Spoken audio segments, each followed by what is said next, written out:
Donc, bonsoir tout le monde.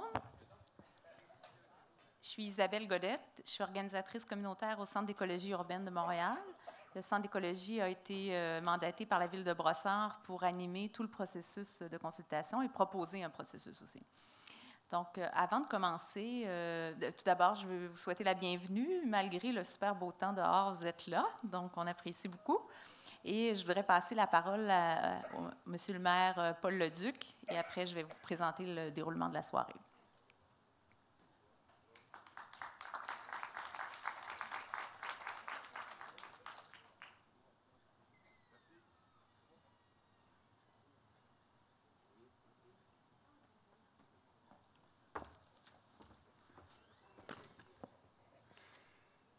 Alors, bonsoir à tous.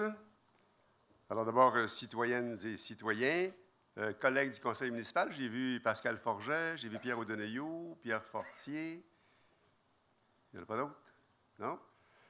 Alors, mesdames, messieurs, écoutez, je suis vraiment content d'être ici ce soir pour cette troisième soirée de consultation, troisième consultation publique, bien sûr en vue de l'aménagement du nouveau grand parc urbain. Alors, je crois fermement que le préconcept qui va vous être présenté ce soir, que ça équilibre à la perfection le respect de la nature, la détente et le loisir. Cet espace vert qui se dessine à vous est vraiment le miroir de la volonté citoyenne. Un peu moins de monde ce soir, mais je pense que quand même, les gens qui sont ici là, vont compter beaucoup pour ce qui va se passer ce soir. Alors, ce grand parc urbain, écoutez, de près de 4 millions de pieds carrés, c'est une vitrine exceptionnelle. On peut dire qu'il constitue un attrait significatif que vous, Brossardoises et Brossardois, pourrez vous réapproprier. C'est important, ça.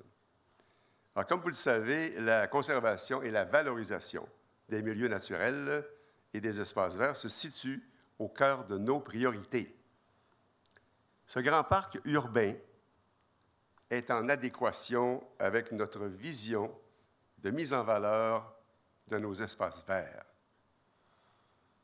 Je me permettrai d'insister sur le fait que notre ville figure parmi les villes les plus performantes de la CMM, la Communauté métropolitaine de Montréal, en matière de protection du territoire. En effet, avec plus de 13 % de son territoire protégé, sur un objectif fixé de 17 %, nous figurons en tête de peloton. Pardon. Vous savez qu'on a, on a plus de 519 hectares, d'ailleurs, protégés à perpétuité. C'est pas rien. Alors, sans vouloir vous dévoiler l'ensemble du préconcept, je vous dirai que ce nouveau parc urbain comportera, à la plus grande satisfaction des citoyens, plusieurs plans d'eau. Vous allez voir ça ce soir.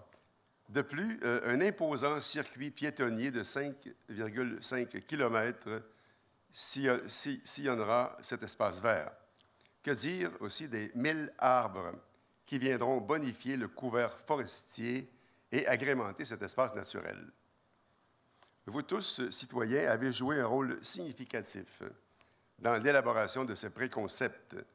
Vous avez participé, par un dialogue continu, à définir et à orienter l'aménagement de ce parc. Je dois vous dire que je suis extrêmement fier du travail réalisé. J'aimerais, d'ailleurs, à ce propos, souligner l'important apport des équipes de la Ville à la concrétisation de ce futur parc.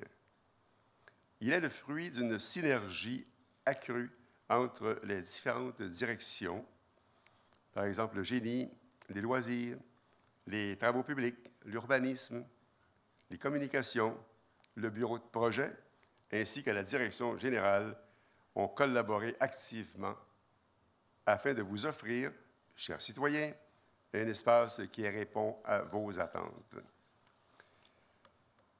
Je veux également saluer le caractère visionnaire de mes collègues du Conseil qui ont cru en ce projet hautement porteur pour la collectivité et qui ont cru aussi à la consultation qu'on a faite auprès de vous, citoyennes et citoyens. Alors, la Ville continuera de collaborer avec vous à l'édification de ce projet collectif. J'invite maintenant Mesdames Isabelle Godette, du Centre d'écologie urbaine de Montréal, Julie Gravel, de la Direction du Génie, et José Généreux, de la Direction du loisir, culture et vie communautaire, à vous dévoiler de manière plus détaillée ce nouveau milieu de vie. Alors, merci et bonne soirée à tous. Merci.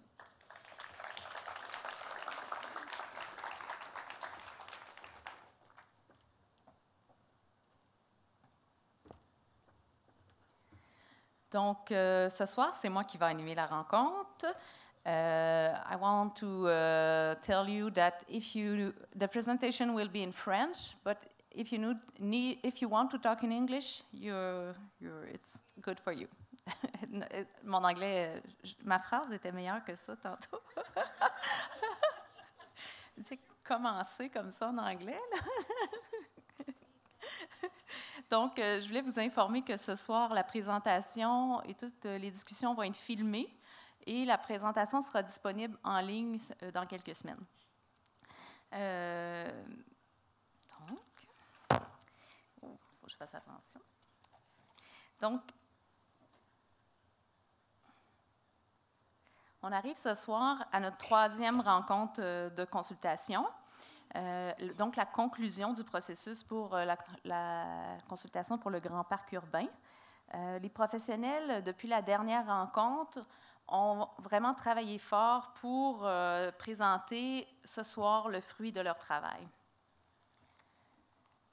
Les objectifs de la rencontre, c'est de se rappeler ensemble le processus de consultation et les résultats des 2 premières rencontres, présenter les aménagements retenus.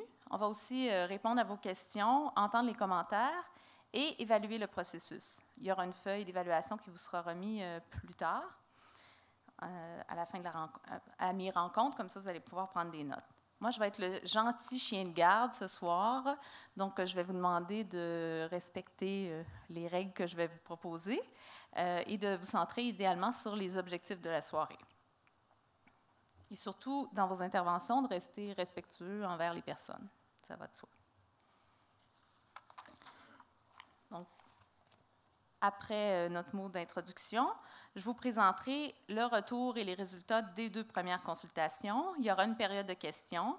Et par la suite, Mme Gravel et Mme Généreux vous présenteront le préconcept des solutions retenues.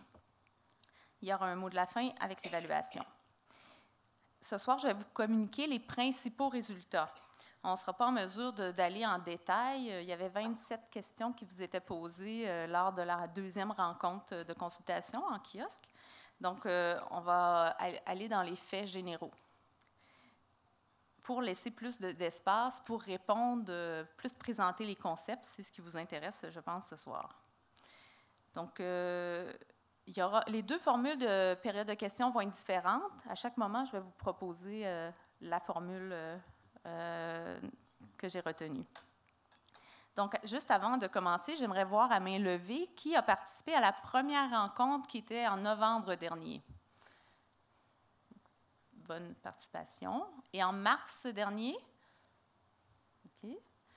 Et qui est content que le printemps soit arrivé? Oui. Et qui a hâte d'entendre le concept d'aménagement retenu? Oui. Il y a des gens qui n'ont pas levé leurs mains. Okay. Donc, je voudrais vous rappeler, ce panneau-là, on l'avait lors de la 2e rencontre, qu'aménager un parc, c'est pas simple. C'est vraiment de composer avec les rêves de différentes personnes, des contraintes liées au territoire, des besoins et des intérêts différents. Donc, c'est une recherche d'équilibre et ça représente certainement des compromis dans le but de faire un parc qui réponde le mieux possible à l'ensemble de la population. La phase 1. Le 4 novembre dernier, on a fait un grand atelier. On avait préparé 10 tables, on avait eu 130 personnes, ça débordait. Et avant de préparer cette rencontre-là, une dizaine de personnes avaient été rencontrées, des gens très impliqués dans le milieu, et 5 entrevues téléphoniques avec des organismes du milieu, afin qu'on saisisse bien les enjeux, les besoins en lien avec le nouveau parc.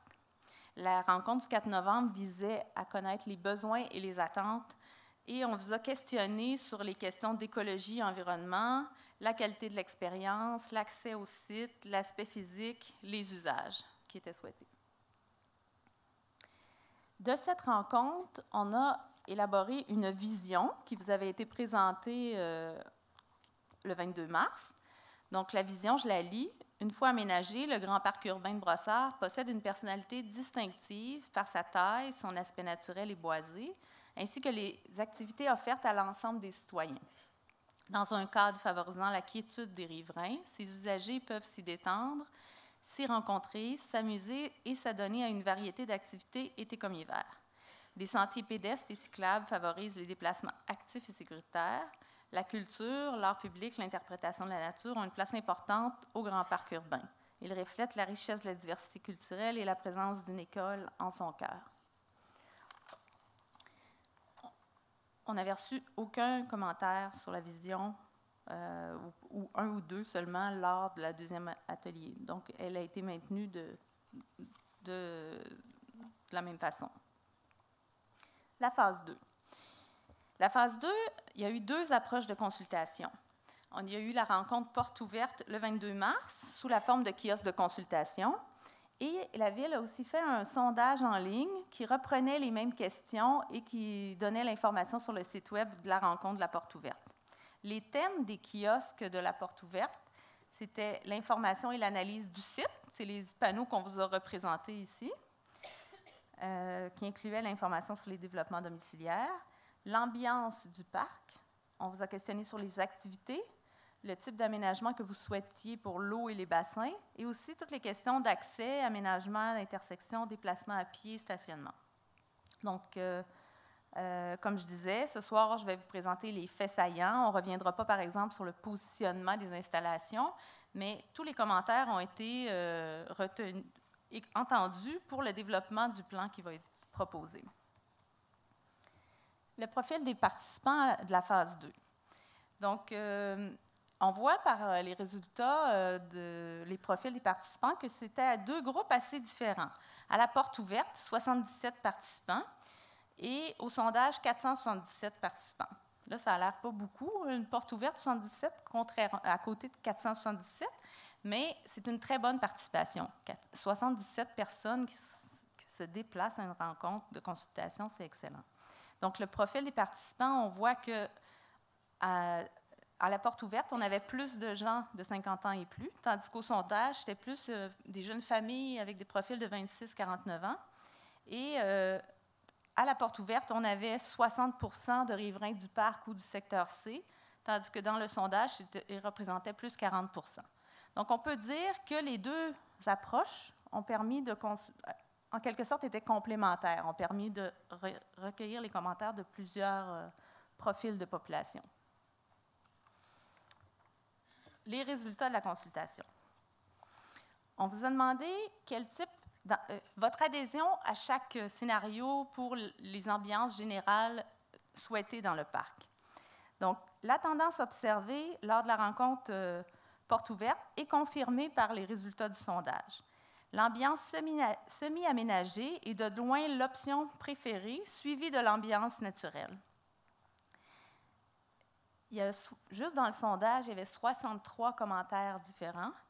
Et les principales demandes des participants, c'était de conserver les arbres, planter des arbres, des arbustes, des fleurs, d'avoir le moins d'asphalte possible et de trouver un équilibre entre les espaces dégagés, les activités et avoir des parties avec des arbres un peu plus denses. Concernant l'art public, je n'ai pas de diapositive, mais en général, les participants étaient favorables à la présence d'art public. Les participants souhaitaient que ça reste quand même subtil et discret et que ça s'intègre à l'aspect naturel du parc. Ça a été le même souhait pour ce qui était du mobilier urbain et de l'éclairage. Je vais prendre une petite gorgée d'eau.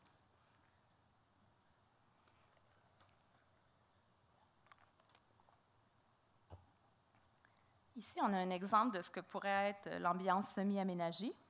Des exemples. Comme son nom l'indique, c'est une forme d'hybride entre l'ambiance aménagée et l'ambiance naturelle. Ça se caractérise par le souci d'intimité et de quiétude relativement élevé. Ça laisse place à beaucoup d'ensoleillement. Ça accorde de l'importance aux aménagements favorables à la biodiversité et aux abris pour les oiseaux et les petits animaux. On vous a demandé, pour les activités, quel était votre niveau d'intérêt pour les différentes activités. Le patinage est l'activité qui a reçu le plus d'appui, tant à la porte ouverte que dans le sondage. À la porte ouverte, 100 des gens étaient d'accord, et dans le sondage, 92 Le ski de fond était aussi une activité qui faisait consensus, et l'idée d'une butte à glisser a été très populaire dans les deux consultations. Le jeu d'eau aussi a reçu une large majorité d'appui et l'aire de jeu a suscité aucune opposition. Les terrains de tennis. Bien que c'est les terrains de tennis qui ont suscité le plus de réactions, de commentaires, c'est une des activités qui suscitait le plus d'intérêt aussi. Donc, ça arrivait en deuxième position comme les activités les plus intéressées, les plus demandées. Tant à la porte ouverte qu'au sondage. Donc, et si dans le sondage, on pouvait voir les profils des participants davantage, si c'était des riverains ou si c'était des gens du secteur C. Il y a la moitié des répondants du secteur C mentionnaient qu'ils utiliseraient les installations de tennis s'il y en avait. Donc, ça confirme quand même qu'il y a une demande.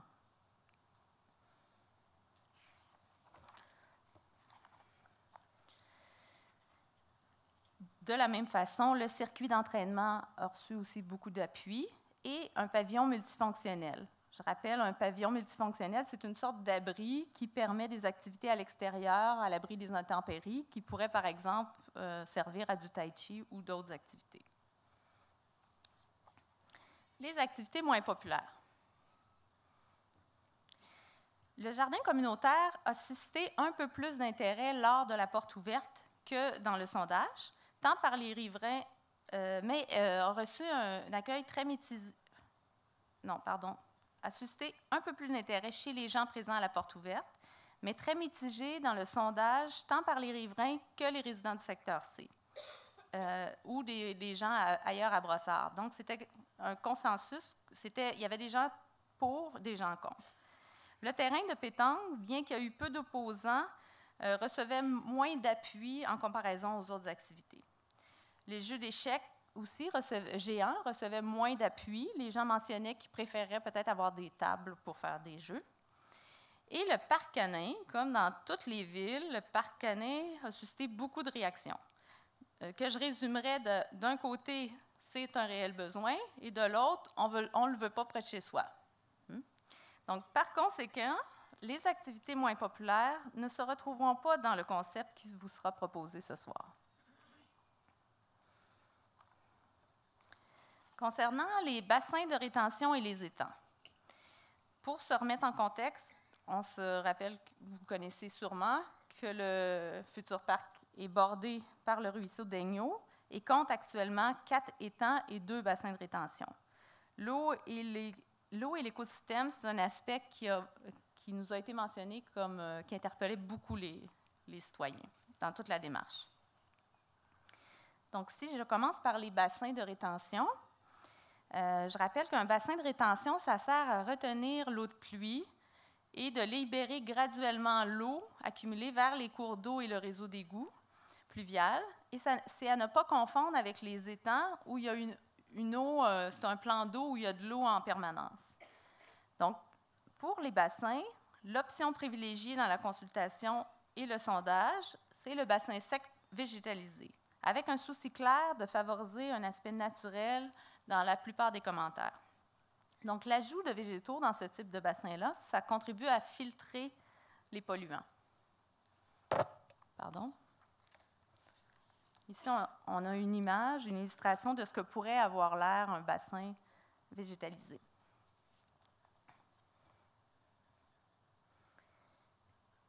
Les plans d'eau. Il y a un attachement clair qui a été mentionné par plusieurs citoyens à plusieurs occasions concernant les étangs de l'ancien golfe. Les deux premières propositions, soit l'étang renaturalisé et aménagé, avec terrasse et passerelle, ont reçu un large appui. Par contre, dans le sondage, on voyait que pour les riverains et les résidents du secteur C, il y avait les gens privilégiaient l'étang renaturalisé dans une très forte majorité. Donc, les commentaires recueillis dans le sondage, l'importance de la place à la faune, à la préservation, à la sécurité, entre autres pour les enfants qui circuleront. Et il y avait une demande aussi de créer un nouveau plan d'eau de grande valeur dans le parc et qui a donné lieu à une étude de faisabilité par les services. On vous présentera les résultats tout à l'heure.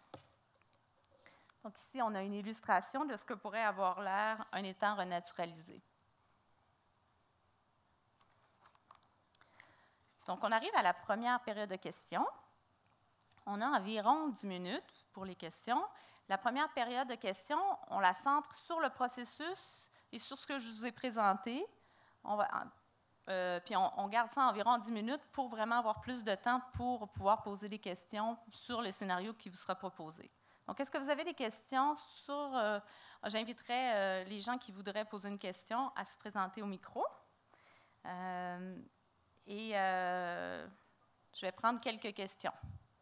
Est-ce qu'il y a des questions sur le processus ou les résultats qui vous ont été présentés? Pouvez-vous aller au micro, s'il vous plaît?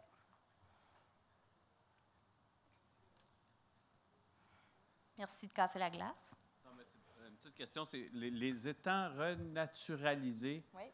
C'est pas clair dans le sens que les photos se ressemblent un petit peu. On dirait qu'ils sont toutes pareilles. OK. Je vais demander à Mme Gravel de répondre tout à l'heure avec sa présentation. D'autres questions de précision? Vous allez toutes garder vos questions pour l'autre section, j'en suis sûre. Dernière chance. 3, 2, 1. Bon. Donc, je vais vous inviter pendant la prochaine section. Il y a une feuille devant vous. S'il y a des questions qui vous viennent pendant la présentation, mettez-vous un mot-clé. Écrivez votre question ou un mot-clé sur la grande feuille. Ça va vous aider pour la période de questions tout à l'heure parce qu'on va vous demander de vous concerter pour privilégier 2, 3 questions. Puisqu'on est plusieurs, pour ne pas faire une grande file au micro, on va y aller par table par la suite pour poser les questions. Donc, je pense que vous n'avez pas de crayon à cette table-là.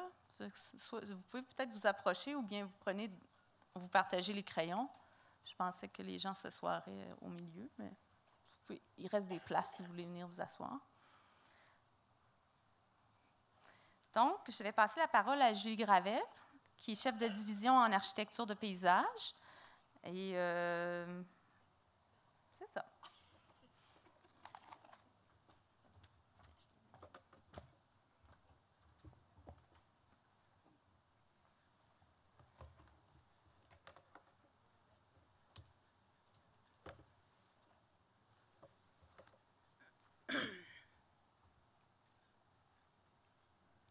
Mesdames, Messieurs, nous sommes très heureux ce soir de vous dévoiler votre futur parc où vous pourrez venir vous reposer, pratiquer des activités en famille, en solo, dans un magnifique espace vert et boisé.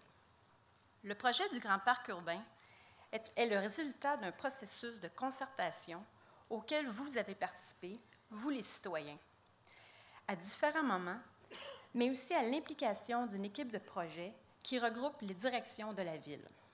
J'aimerais prendre un moment pour vous les identifier.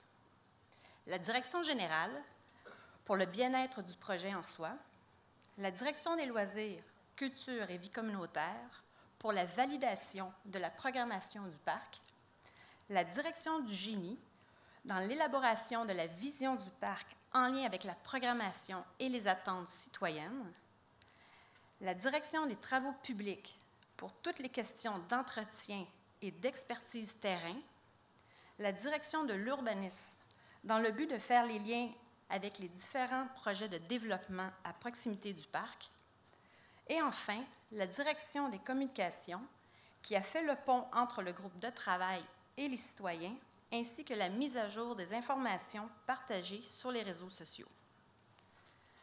Le préconcept qui vous est présenté ce soir a évolué dans le temps grâce à votre implication et aux préoccupations que vous avez partagées. Suite à l'analyse des résultats qui ont fait consensus lors de la deuxième phase de consultation, un travail de terrain a débuté donc tôt ce printemps et est toujours en cours. Ce travail a permis de valider, mais surtout de s'assurer de la capacité du site à recevoir les activités, tout en respectant la qualité et l'ambiance actuelle de cet espace vert. Ce qui a été fait, un relevé de tous les arbres, plusieurs visites de terrain pour valider les emplacements des équipements récréatifs futurs, l'identification des zones pour bonifier le couvert forestier. Le parc tel qu'il est présentement se découpe en 3 grands secteurs. Ce découpage s'est fait très naturellement puisque l'on retrouve sur le site des éléments forts, structurants, tels que la ligne de transport Hydro-Québec, l'école, le chalet. Pour mieux vous situer, le secteur ouest se définit entre le boulevard Lapinière, du quartier, Châteauneuf et la ligne de transport. Le secteur central se retrouve de part et d'autre de la rue Châteauneuf. Et finalement, le secteur est, derrière le chalet, et les rues du Condor et Cormoran. La planification des aménagements du futur parc doit respecter ce qui se trouve actuellement dans le parc, autour du parc, mais aussi tenir compte des projets qui seront développés à proximité. Dans le cadre de la deuxième phase de consultation, la population s'est prononcée et a identifié le secteur central comme étant le site ayant le plus grand potentiel pour l'intégration des équipements récréatifs. Le secteur central agit comme pôle d'attraction dû à sa localisation à proximité du chalet d'accueil et de son stationnement, mais aussi par la présence de la nouvelle école. Tandis que les secteurs ouest et est ont surtout été identifiés comme étant des zones où l'on pouvait intégrer des activités avec des infrastructures légères pour une utilisation 4 saisons, telles que les circuits d'entraînement, adultes et enfants, une patinoire, un sentier glacé, une butte à glisse, et le tout relié à un réseau de sentiers piétonniers et cyclables. Et maintenant, il me fait plaisir de vous montrer le préconcept d'aménagement de votre grand parc urbain. Votre parc est aujourd'hui un espace de vie où vous pourrez venir vous détendre, faire un pique-nique en famille, pratiquer des activités entre amis en groupe, et ce, durant toute l'année. Nous souhaitons donner aux visiteurs un cadre aménagé pour faire l'expérience des prairies humides et des grands herbiers indigènes. L'expérience et l'ambiance recherchée s'inspirent de ce qu'un promeneur peut découvrir et ressentir lors d'une promenade dans un milieu naturel. Les aménagements favoriseront la découverte ludique où le promeneur sera amené à croiser des équipements, des installations rappelant les traces laissées par une activité humaine temporaire telles que les abris, les cabanes dans les arbres, les ponceaux que l'on pouvait retrouver dans les bois, dans les champs. L'évocation des prairies humides sera perceptible par la disposition de grandes masses végétales formées de graminées indigènes et de plantes florifères. Cette représentation se retrouvera aussi dans les installations récréatives, par exemple, les modules ou les équipements dans les jeux d'eau. Enfin, le projet du Grand Parc urbain est une belle occasion de souligner la grande diversité culturelle de Brossard qui regroupe plus de 57 communautés. Nous souhaitons ponctuer l'espace d'un marqueur architectural distinctif qui pourrait prendre la forme d'un mât, d'un bolard ou tout simplement un élément de mobilier. Oh, ça va bien? C'est ça que je vais vous montrer. J'ai oublié de peser sur le piton. Alors, c'est ça. Merci. Un effort considérable a été déployé pour intégrer des activités et des équipements récréatifs qui répondent à l'ensemble de la population brossardoise, tout en respectant les familles et résidents vivant à proximité.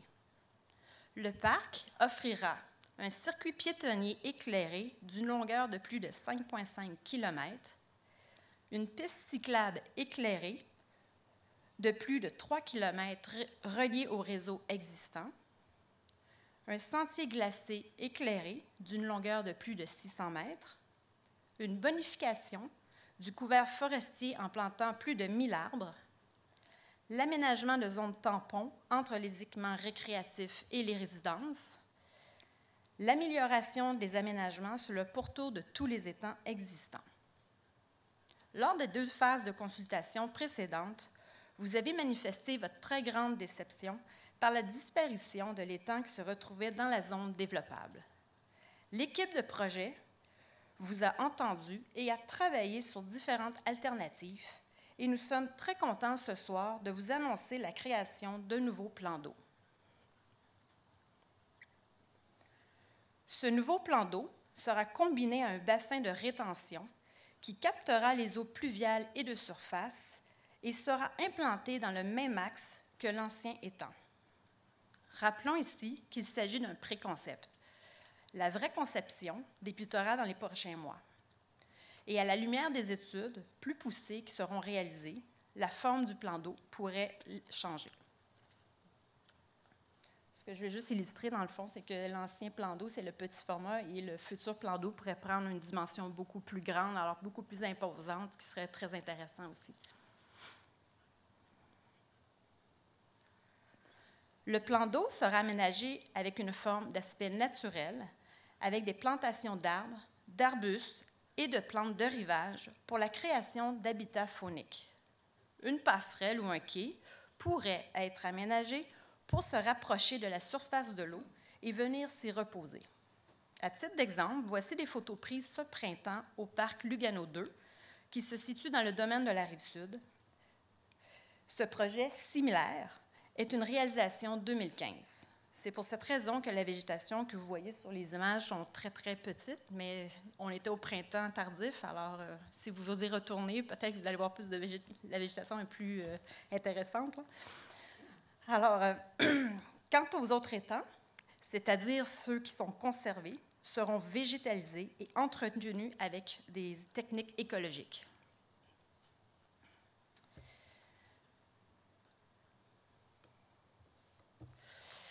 Comme je vous l'ai mentionné précédemment, le secteur central agira comme pôle d'attraction où 2 zones importantes seront aménagées. La première est la zone d'accueil. Dans cette zone, nous y retrouverons le chalet, intégrant une aire d'accueil extérieure et de repos. Rappelons ici qu'il s'agit du chalet existant et non d'une nouvelle construction. L'aire de stationnement réaménagée, comptant une centaine de cases de stationnement. Une surface de jeu 4 saisons avec des bandes tout autour qui sert aux patins l'hiver et qui peut servir au roller hockey l'été. Les modules de jeu pour enfants ainsi qu'une surface de jeu d'eau. Le pavillon à proximité de l'étang existant. Le tout relié à un réseau véhiculaire, piétonnier et cyclable. Comme on dit toujours, une image vaut 1000 mots, mais nous voulions vous en offrir plus. Alors, nous vous invitons à vivre la zone d'accueil avec nous en regardant cette simulation visuelle animée. Alors ici, on arrive sur le sentier piétonnier pour pénétrer dans la zone de jeu.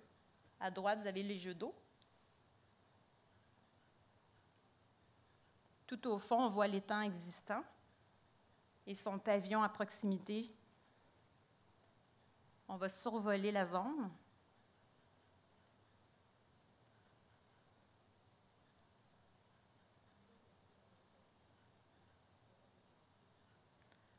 Pour se retrouver sur le réseau cyclable, à l'approche du chalet et de l'aire d'accueil,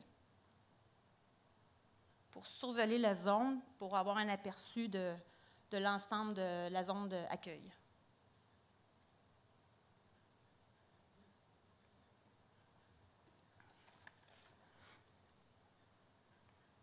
La seconde zone est la zone d'activité sportive et physique en lien avec l'école. Dans celle-ci, nous y retrouverons un circuit d'exercice pour jeunes et ados,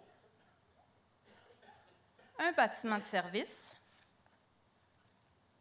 l'aménagement de 8 terrains de tennis, une plantation dense sous forme d'écran végétal pour une intégration harmonieuse et des sentiers piétonniers et cyclables.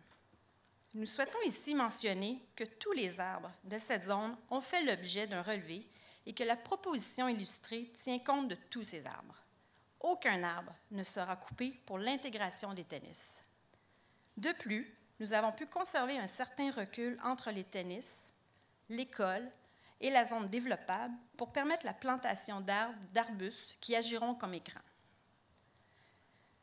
Les usagers pourront se stationner dans le stationnement de l'école. Comme vous pouvez le voir, il y a un lien au bout du stationnement qui relie aussi la zone des tennis qui est prévue.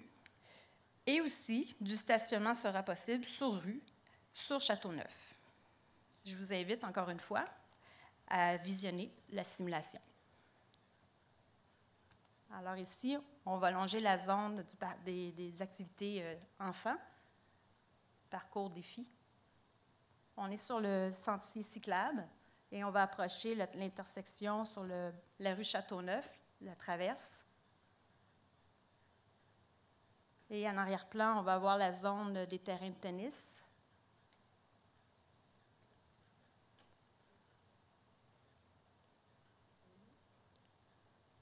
Et on va approcher dans la zone centrale avec le bâtiment de service pour survoler, pour que vous puissiez voir un peu une vue d'ensemble.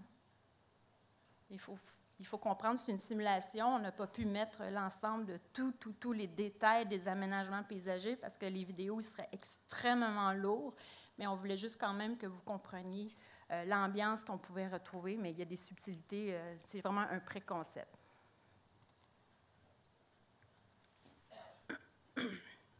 Le troisième pôle d'importance prévu dans le parc est dans le secteur ouest, à proximité du boulevard Lapinière et de la rue Châteauneuf, qui est la zone défi. Dans cette zone, nous y retrouverons un circuit d'exercice pour adultes, une butte à glisse. Il est à noter que nous sommes actuellement à la recherche de solutions créatives pour le stationnement des usagers de la butte à glisse. Aussi, on y retrouvera une plaine engazonnée pour des activités libres et le tout relié à un réseau piétonnier et cyclable. Regardons à nouveau la simulation de cette zone. Alors là, on est à l'intersection des Lapinière et Châteauneuf et on approche la zone défi pour adultes. On circule sur le réseau piétonnier avec une petite aire de repos. Et vous allez voir en arrière-plan une butte à glisse. Et on va survoler juste pour voir un peu la zone.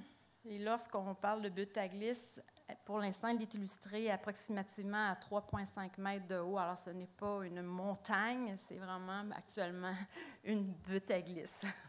Petite, là.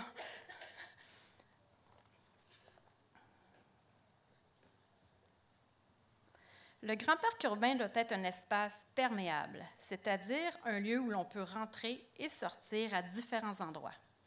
Comme nous favorisons la mobilité active, le réseau piétonnier et cyclable a été conçu de manière à favoriser les déplacements libres entre les projets immobiliers et le parc. Nous avons illustré à titre indicatif tous les accès potentiels. Certains d'entre eux devront cependant faire l'objet de discussions et d'ententes entre la Ville et les syndicats de copropriété existants. C'est pour cette raison qu'il est important d'accorder une attention toute particulière à l'aménagement de ces accès.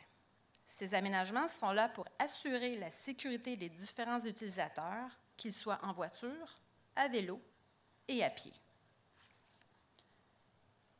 Je vous présente donc quelques exemples d'aménagements proposés à l'intersection de la rue Châteauneuf.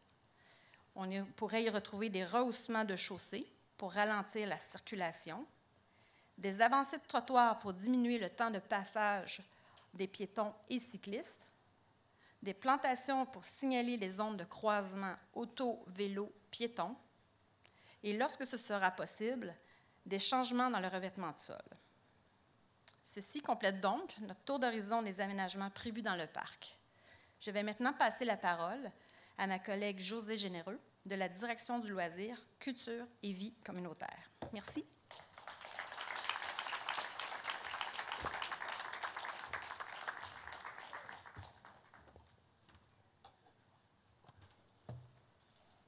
Merci, Julie, pour cette belle présentation. C'est vraiment un beau parc, je pense, que vous avez pu découvrir. Alors, si on revient à notre vue d'ensemble, on a vraiment un énorme potentiel d'activités de loisirs dans toute la dimension du parc. En 2015, on a fait l'élaboration d'un plan directeur des équipements récréatifs et collectifs extérieurs qui nous a permis, dans un premier temps, de regarder qu'est-ce que nous avions, comment la ville se développe et quels seront aussi nos besoins, et tout ça dans une vue d'ensemble pour vraiment pouvoir développer la ville de façon harmonieuse. Oui. Réduire les micros, tirer ça dans le visage. Je les ai trop hauts. C'est mieux comme ça, vous me voyez mieux? Oui. Je suis plus jolie comme ça. C'est bon. Merci. Oui, ça va bien. On est agencés, là. C'est bien, là. Alors, donc, notre plan directeur nous a permis d'avoir une vision d'ensemble de la ville et on est vraiment content, à la direction du loisir, de pouvoir constater que, finalement, les éléments que Julie nous a présentés dans le concept, on retrouve à la fois les besoins que tous les citoyens ont exprimés, mais aussi les besoins qui sont exprimés à l'intérieur du plan directeur vers les choses auxquelles on aura besoin d'intégrer à la ville au fur et à mesure du développement du nombre de citoyens qui va s'ajouter. Alors, dans le plan directeur, les parcs sont divisés en fait en 3 grandes catégories. Il y a la catégorie parc municipal et les parcs de quartier et de voisinage. Le parc municipal étant vraiment un parc de plus grande envergure où on retrouve, bon, évidemment, une grande superficie, mais aussi des équipements qui sont plus majeurs, je dirais, et souvent, bon, on va retrouver aussi, évidemment, un chalet et des services de ce genre-là. Alors, le grand parc urbain est en fait un parc municipal dans cette catégorie-là. Le seul autre parc municipal qu'on a à Brossard, c'est le parc Poly Arena, où on retrouve des tennis, de la pétanque, un terrain de balle, plusieurs terrains de soccer, dont, entre autres, un terrain synthétique. Donc, avec l'ajout du parc urbain, ça va nous donner un 2e parc municipal, donc un pôle pour l'ensemble des citoyens de Brossard. C'est vraiment très, très important. Ce qui était aussi mentionné dans notre plan directeur, on avait certains équipements auxquels une ville de notre taille a habituellement. Donc, on avait un besoin aussi en tennis. On planifiait pouvoir, au fil du temps, ajouter 12 terrains de tennis. Donc, avec le parc urbain, on en ajoute 8. Donc, on se rapproche à la norme qui est reconnue pour une ville de notre dimension. Nos patinoires sont des patinoires qu'on installe en hiver, donc on n'avait pas encore non plus de patinoire 4 saisons. Alors, il y en a une qui va être construite dès cet été au parc Vanier. On planifie pouvoir en avoir à long terme 4 au sein de la ville, et il y en aura une qui va être installée au parc urbain. Une patinoire 4 saisons, en fait, c'est comme une patinoire de hockey, mais avec une surface qui nous permet, en été, soit de jouer avec des patins à roues alignées ou encore le deck hockey aussi, qui est vraiment très populaire. Au niveau des circuits d'entraînement, il va y en avoir 2 qui vont être dans le parc urbain, dont un plus particulier pour les enfants et les adolescents. C'est un style de parcours défi.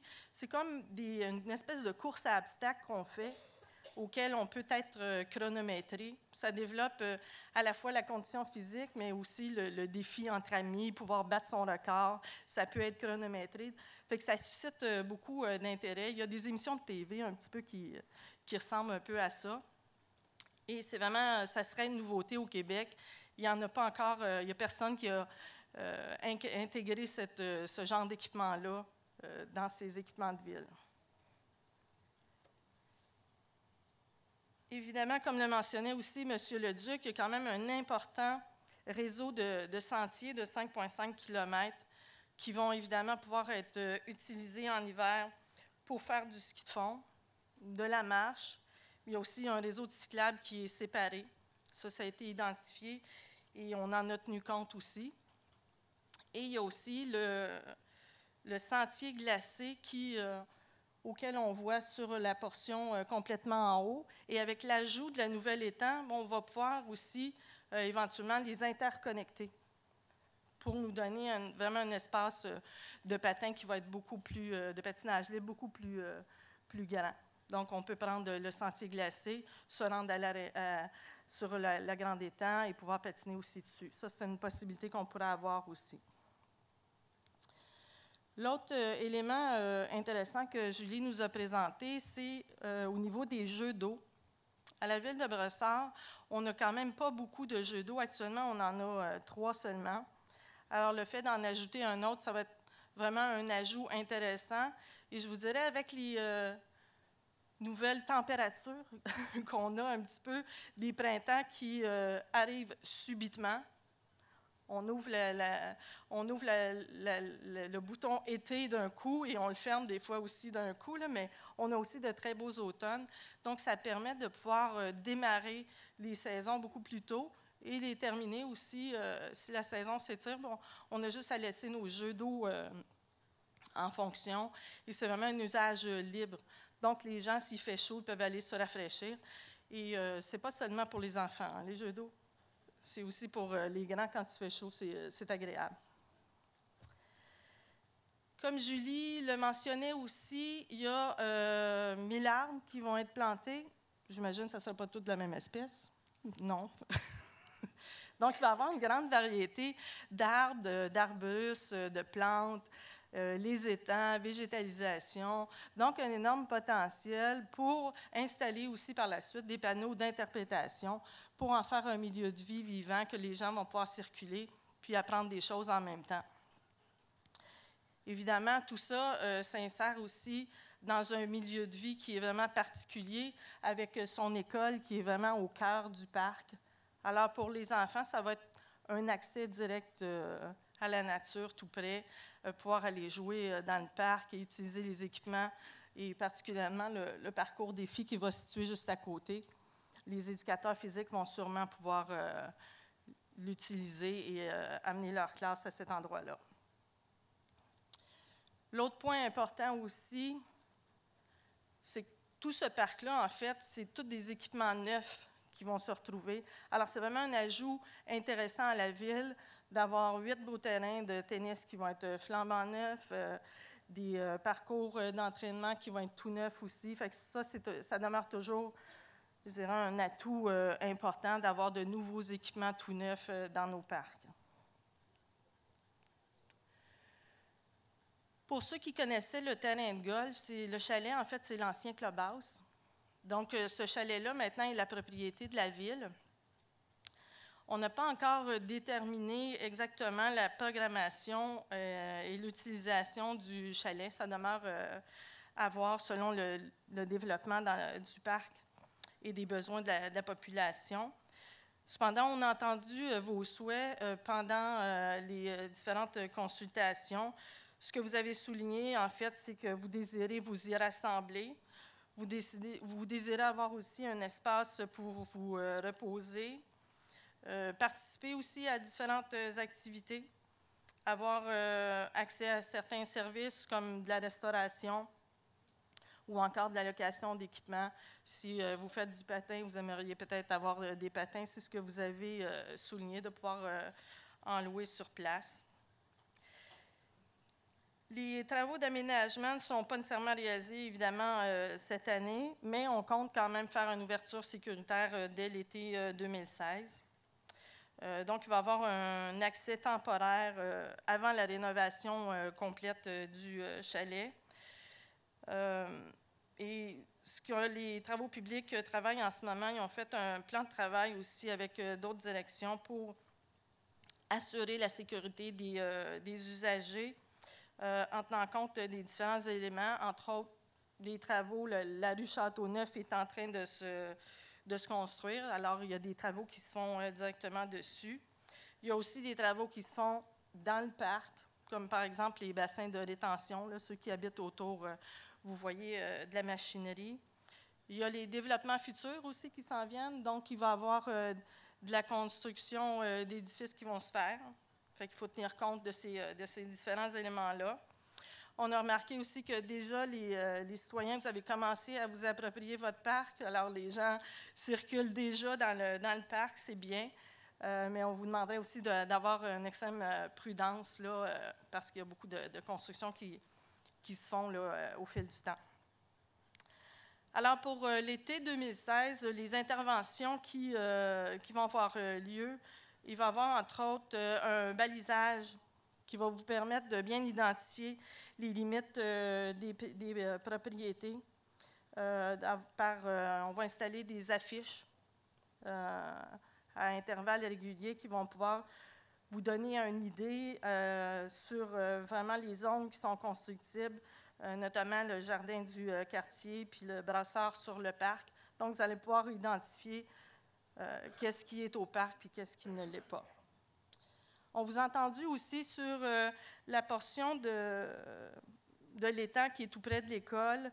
Il y aura une section de clôture qui va pouvoir sécuriser ce périmètre-là en raison de la proximité de l'école. L'école va être ouverte là, dès septembre prochain. Alors, cet endroit-là va être sécurisé. Comme je le mentionnais tantôt, compte tenu du fait qu'il y a des travaux sur la rue Châteauneuf actuellement, donc l'accès aux automobiles, au stationnement ne sera pas utilisable cet été, mais seulement pour l'automne. Alors, on va plutôt préconiser pour l'accès, l'utilisation vélo, à pied.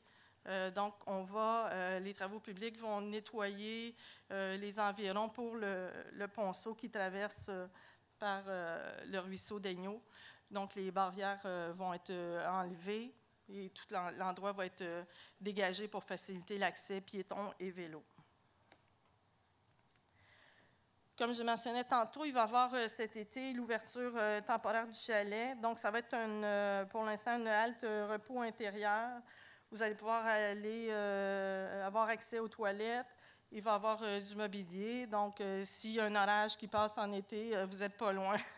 Vous allez pouvoir aller faire une petite pause dans le chalet en attendant que ça passe. Le chalet va être ouvert cependant les week-ends et les jours fériés et de 9h à 17h. Il va y avoir un surveillant qui va être sur place aussi.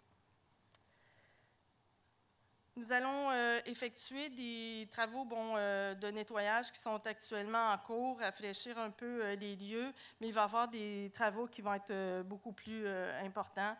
Le bâtiment avait besoin d'un peu d'amour et de se remettre un petit peu au goût du jour, à moins d'aimer le vieux rose. Tous les goûts sont dans la nature. Alors, ceux qui connaissent le chalet aussi, il y a une terrasse à l'extérieur.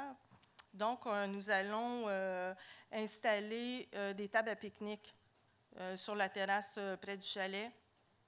Alors, s'il fait beau, vous pouvez avoir accès tout près du chalet, amener votre pique-nique avec votre famille, puis pouvoir aller vous détendre à proximité. Au niveau de l'échéancier général, c'est vraiment un échéancier préliminaire. Comme on vous le mentionnait, c'est un gros préconcept que vous avez vu. Hein. Il y a beaucoup de matériel dans tout ça. Donc, c'est un projet qui va se faire en différentes phases. Un gros parc comme ça, on ne peut pas vraiment construire ça d'un seul coup. Donc, il va y avoir différentes phases qui... il y en a même certaines qui pourraient être ajoutées parce que ça va dépendre au niveau de tout le processus d'approbation et évidemment des budgets disponibles. Donc, de façon générale, on vient de franchir la première étape qui était de l'automne 2015 à aller jusqu'à aujourd'hui, le printemps 2016. Donc, nos 3 phases de consultation sont maintenant complétées. Donc, ce qui nous amène pour l'automne 2016 jusqu'à l'hiver 2018 à la phase de conception, qui elle-même va être en plusieurs sections. Et dès le printemps 2017 jusqu'à 2019, ça va être les différentes phases de construction qui vont se mettre de l'avant. Évidemment, l'évaluation et l'estimation des budgets demeurent à faire. C'est un préconcept. On n'a pas travaillé sur l'aspect budget en tant que tel. Donc, ces coûts demeurent vraiment à être spécifiés dans les prochaines étapes de conception. C'est à ce moment-là qu'avec le génie, on rentre dans une phase beaucoup plus concrète du coût de chacun des équipements et de tout ce qu'on peut rencontrer aussi pour faire la réalisation de ce parc-là. On peut cependant vous rassurer, ce n'est pas juste les gens du secteur C qui vont avoir à payer le parc. C'est vraiment l'ensemble de la population qui vont contribuer à réaliser ce parc-là. C'est un grand parc municipal, mais les parcs sont aussi des équipements pour tous. Alors, le loisir, je représente ma direction du loisir de la culture de la vie communautaire. On a vraiment travaillé fort avec toutes les autres directions pour arriver à vous présenter tout ce concept-là.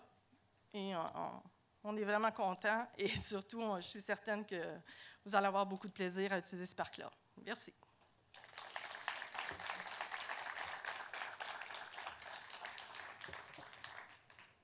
Est-ce que tu peux s'asseoir en avant tout de suite? Oui. Donc, Mme Généreux, M. Brisson du Génie et Mme Gravel, je vous invite à vous asseoir devant pour répondre aux questions. Mais tout d'abord, je crois qu'il faut reconnaître tout le travail qu'il y a eu depuis la dernière rencontre, qu'on soit emballé ou non par les propositions. La qualité de la présentation qui nous a été présentée ce soir, je crois, démontre tout le travail qu'il y a eu par les équipes depuis novembre et mars. Donc, j'imagine que vous avez plein de questions parce que moi, hier, quand j'ai vu la présentation, j'en avais plein. Donc, je vous invite pour 5 minutes à vous retourner devant les gens autour de votre table et à noter vos principales questions. Vous trouvez un représentant qui va poser 1 ou 2 questions, donner un commentaire, un point fort, ce que vous retenez de la présentation. Donc, je vous donne 5 minutes pour commencer, pour discuter entre vous, puis regardez la question qui brûle vos lèvres. Vous pouvez en noter 2, 3. Comme ça, si quelqu'un a déjà posé la question, vous aurez une petite banque. Fait que pour les gens, vous pouvez vous joindre aux autres tables si vous voulez. ou vous joindre à la table derrière avec la feuille.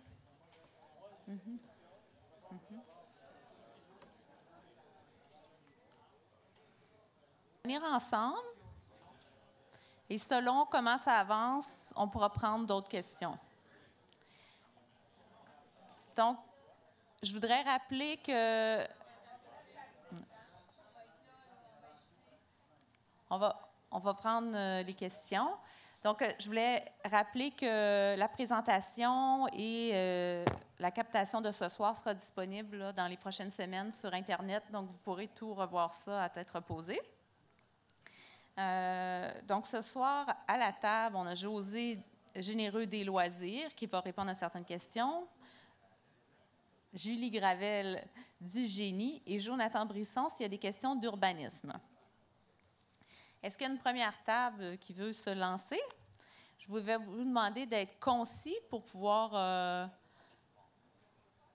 qu'on prenne le plus de questions possible. Et d'être à l'écoute si on pose la même question. Vous pouvez y aller, madame. Oui. Si on pose la même question, pas répéter la même question. Donc. Oui, ça peut être des commentaires, ça peut être des points forts que vous trouvez, questions. Juste pas faire un mémoire au micro. Alors, oui. Bonsoir, et j'ai participé à toutes les rencontres. Peut-être vous nommer. Marie-André Simard. Est-ce que quelqu'un veut l'aider avec le micro qui est un peu haut, s'il vous plaît? Merci. Oups! Je l'ai sorti. Alors, c'est ça, j'ai participé avec mon mari à toutes les rencontres. Je suis une résidente du secteur, juste en face du parc. Bon. Oui. On est prêt. Bon. C'est vrai, tout a été bien retenu, puis toutes les propositions sont bien accueillies. J'ai un petit bémol pour la patinoire. Parce qu'on disait qu'on voulait aussi préserver la quiétude des riverains. Je pensais que ce serait une patinoire plus l'hiver. Mais là, on me parle de 4 saisons. Puis là, ça va jouer avec des patins à roulettes, le POC, et ça va crier. Ouais, j'ai compté des buts. Il y a beaucoup de maisons en face. Et c'est vraiment... Déjà, visuellement parlant, c'est pas très beau, mais c'est le bruit surtout qui m'inquiète. Okay. Et ça va être ouvert de quelle heure à quelle heure? Tout ça, l'été, on aime ça être dans nos cours. On fait attention à ne pas faire de bruit pour nos voisins, mais je pense bien qu'on va les entendre. Okay. Aviez-vous une autre question? Peut-être les fils électriques. Je me demandais s'ils allaient être enfouis aussi, okay. Qu'on voit là. C'est tout. Félicitations. Merci. Concernant le bruit de la patinoire, celle-ci est vraiment située à proximité du chalet. À quel point ça fait du bruit, c'est difficile quand même à dire. Des patins, en hiver, c'est sûr que les fenêtres sont fermées, donc ça fait, on entend moins le bruit. Mais il y a quand même une certaine plantation, je crois, dans cette zone-là. Alors, tout ce qui est arbres feuillus, ça va être un peu la même chose aussi en bordure du tennis. Les feuillus, ça absorbe aussi beaucoup le son. Mais pour ce qui est des heures d'ouverture, c'est les mêmes heures d'ouverture que les parcs. Alors, ça termine au plus tard 23 heures. Là. Mais c'est un jeu surtout utilisé par les enfants, donc ça risque de se terminer un petit peu plus tôt. Là. Mais la préoccupation est notée. Jonathan? Oui, donc concernant les projets de développement, en fait, les 2 projets, Jardin du quartier et Brossard sur le parc, sont prévus avec des fils souterrains. Évidemment, dans le projet, il y a Hydro-Québec doit prévoir en fait des installations de raccordement, mais tout ça est au niveau du sol, 1,2 mètre à peu près, ou 2 mètres au maximum. Mais ça, c'est inclus dans le projet. Par contre, il n'y a aucun fil aérien qui est prévu. Mais la question, je crois, c'était sur la ligne électrique. Non? Non, pas les pylônes? OK. Près du chalet, est-ce que les fils seraient enfouis? Cette question, en fait, au niveau... moi, j'avais la réponse au niveau des raccordements pour les développements résidentiels. On me fait signe que oui, c'est souterrain. Okay. À l'oreille. C'est déjà souterrain? Non. Ça sera- OK. ça le Ils sera. seront souterrains. OK. Parfait. Est-ce qu'il y a quelqu'un d'une table qui veut se porter... OK. Il y a monsieur, puis après, ce sera la table ici devant. Bonsoir, Jean-Pierre Côté. J'aime beaucoup, j'apprécie la présentation qui a été faite de façon générale. Une remarque d'abord concernant le ruisseau d'Aigneau en soi. Depuis 2 ans, il y a énormément de travaux qui ont été faits. C'est une très belle et très nette amélioration. Par contre, avant que la végétation prenne trop d'importance, je crois qu'il y aurait un très grand ménage à faire de résidus, de matériaux de construction et de sacs de plastique qui se retrouvent sur les abords. Ça ferait très bien pour un emploi d'été pour les étudiants, accompagné d'un surveillant municipal. Concernant la patinoire, mais je pense que ce serait possible, si c'était possible, d'avoir une surface additionnelle en béton avec des paniers pour permettre à certains jeunes qui apprécient beaucoup la pratique du basketball. Tantôt, vous disiez que la population commençait à s'approprier du parc. C'est vrai. Moi-même, je le fais. Cependant, je n'ai pas de chien, mais les chiens se sont appropriés du parc aussi. Sans aucune laisse, les maîtres les laissent courir à la voie comme je te pousse. Alors, moi, je pense qu'il n'y a pas de parc à chiens retenu.